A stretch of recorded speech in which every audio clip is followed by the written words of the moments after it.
そうまさにいやだから非推薦者が同行するのは推薦者以外の術師。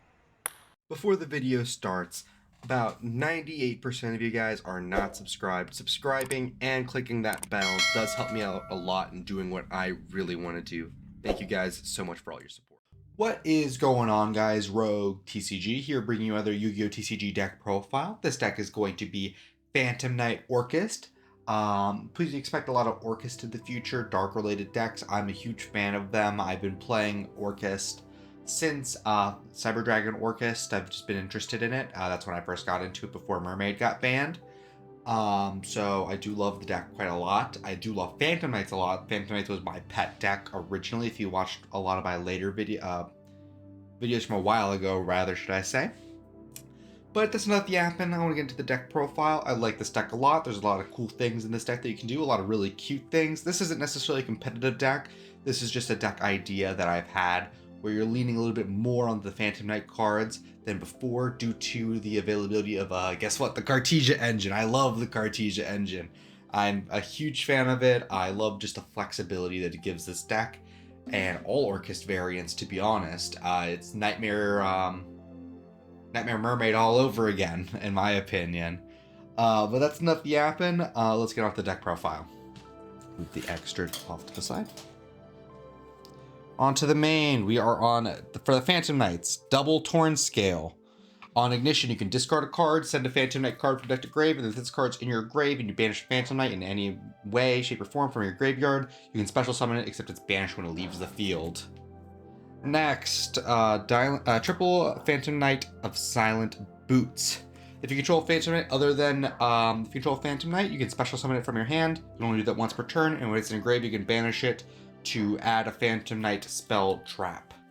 Next, we are on 1 Gloves. This one attached to Xyz, it gives it 1,000 attack, and you can banish it from your graveyard to send a Phantom Knight card from your deck to your grave, except for Gloves.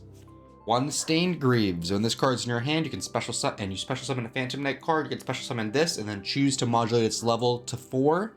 And if this is in your grave, you can banish a special Phantom Knight from your hand, and then you can choose to modulate that level to 4 again. So it's just a very useful utility card, in my opinion. Lastly, for our Phantom Knights, 1 Ancient Cloak. When this is on field, you can ignition, change the defense position, give a monster 800 attack, and when it's in your grave, you can banish it to add the Phantom Knights card from your deck to your hand. It's a pretty compact engine. This is all we're really running for the Phantom Knight cards. One of the main reasons we're playing it is for a card in the extra deck, and it works with our Cartesia engine quite well. So this is our engine for the Phantom Knights. Next, Orcusts. Triple Gears through the Orcust Mech Knight, the best starter in the deck. 1 Orcust Symbol Skeleton. 1 Orcust World Legacy World Wand. 1 Orcust Nightmare, and 1 Harpour. We're keeping the list a little bit tight this time, except we're running Triple Gearsu because this is the best play starter of the deck. Pretty standard stuff in my opinion, if we're running on the low Orcust count. Next, Blazing Cartesia the Virtuous. Quick effect Poly.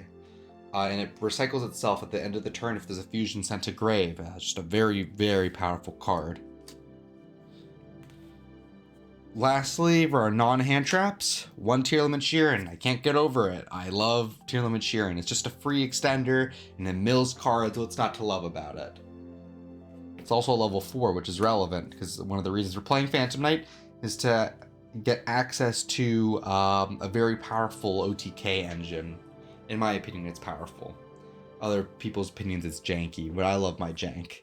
Next, we're playing Bestials. Double Baldrake. 1 Juris Worm, 1 Magnumwood. Nice, clean. We're not playing Bestial Lubalion in here, so we're not really playing the Saronir, really.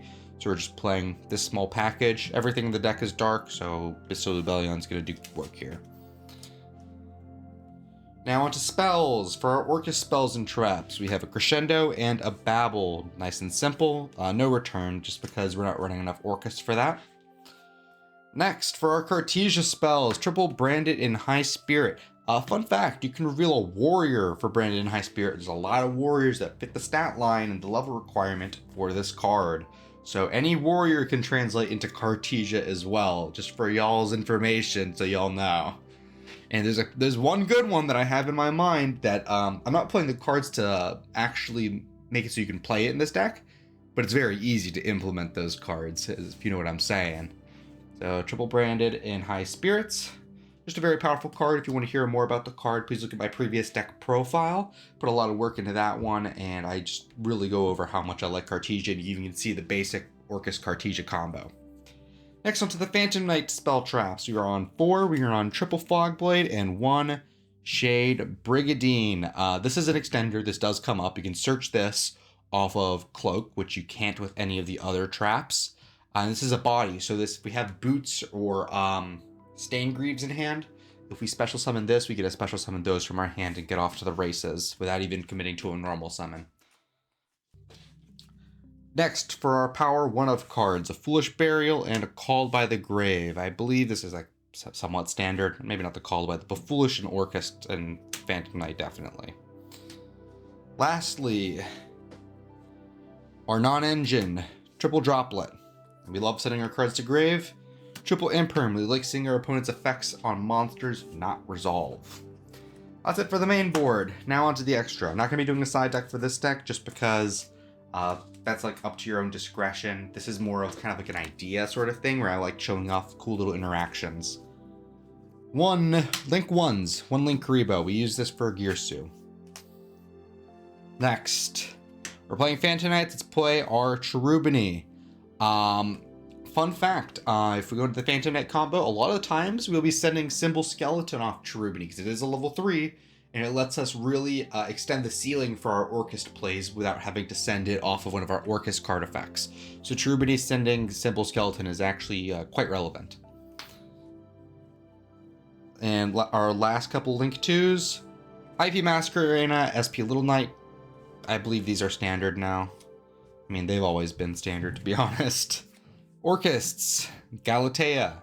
These are our last Link 2s. Not going to go over the effect anymore, just because I've went over it so many times. But TLDR, you got to put a banished Orcust back, send an Orcust spell trap from your deck to your field. And if it's pointing to something, or something's pointing to it, it can't be destroyed by battle. Next, last Orcust card in the Link zones. Longirsu, and last Link card, Phantom Knights of Rusty Bardiche. We can get into our Phantom Knight engine without even committing to any Phantom Knight cards because of Rusty Bardiche. So it's a very nice card. It's 2 interactions on its own, 3 interactions because it pops a card. This interaction with Dingirsu is fucking disgusting, but you know. What can you do about it? Next, Xyz. We're playing 1 Break Sword. It's very good removal, plus it can put bodies on board to supplement our win con. 1 Raiders Knight. Here's our win con. Raiders Knight into Arc Rebellion XYZ Dragon. This guy gains a billion attack when you activate their effect, and this makes this guy. This guy can't be destroyed by card effects. This destroys him, so he's not destroyed. He permanently gains the attack of all attack on all cards when you activate it, and then if it has an Xyz material, when that effect resolves, it negates all their effects permanently. I believe it's permanently, or I might just be lying up my ass. No, yeah, it's permanently. So it negates all other monster effects on field. Sometimes we want to not be doing that just because if we're making this, we might want to negate our stuff to keep interaction up. And this is the only thing that can attack. But if your opponent has like a lot of big guys, like for the Horus cards and they left 1 guy in attack, you can just smack them to death. And our last Xyz, a singular lone Dingirsu. Extra deck space in this deck is really tight. These, of course, are my personal flavor picks, not necessarily indicative of what you really should be playing, to be honest. Lastly, our fusions. Sprind. Orcust, you're playing Sprind with Brandon and High Spirits, the machine. Grand Guganol, or however you're supposed to pronounce it. This is what we fuse. This sends a level 6 or higher dark or light from your deck or extra deck to the grave. Almost always gonna be Orcust Nightmare or World Wand. Lastly, Destiny Hero Destroy Phoenix Enforcer. This guy has the stat line of 2500 attack and the level of 8 with a warrior typing on it. So that means we can reveal it off Branded and High Spirits, send a Phantom Knight card from our hand to our grave to add Cartesia. Or what Phantom Knight used to do was play him. Just play him. So it's kind of a similar situation to how we were playing 2 Cartesia and the other build where you can just sometimes make it, but it's also there just to be a card we can send. So we can play Fusion Destiny in the sideboard if we would like. They work very well with the Orcust. I guess with the Orcust cards and with the Phantom Knight cards, because it is a darker you can just summon at the end of our turn. So it's not implausible that we could make this. However, it's not searchable, especially not with Verte, not legal. And that's it for the deck. Thank you guys so much for watching. I really appreciate all the support. I really do mean it.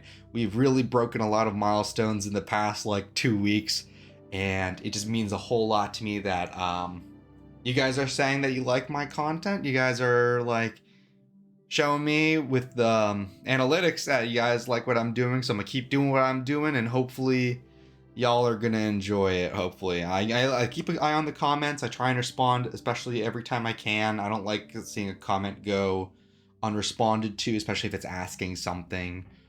So if you have any comments, questions, concerns, you want to pitch a deck idea or anything, please feel free to do it in the comments. I do read all of them.